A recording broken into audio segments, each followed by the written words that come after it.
you're seeking for attention, gano'n, yung sympathy. Yun ang parang nakukuha ko na, nagigets ko na gusto niyang gawin kay Dexter. Parang nagkikwento siya ng mga ganong kwento para yun, makuha niya ang loob ng tao. Ibang ganun, no, Pero ito sa lahat ng mga nanonood. Pumatanggap na lalaki na nag-break po kami. Yun po ang sinasabi niya.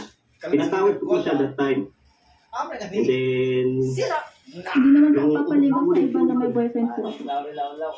naulit po yun nung December. Nanggugulo lang po yung lalaki na yun. Miss Kim, 1.1 million daw ang perang na ibigay niya sa inyo.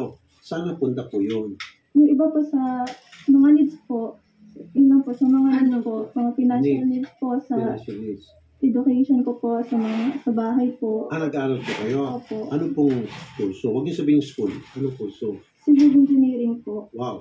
Okay. Napakagandang kurso yan. Civil engineering. Anong year ka na? Huwag mo sabihin school ha.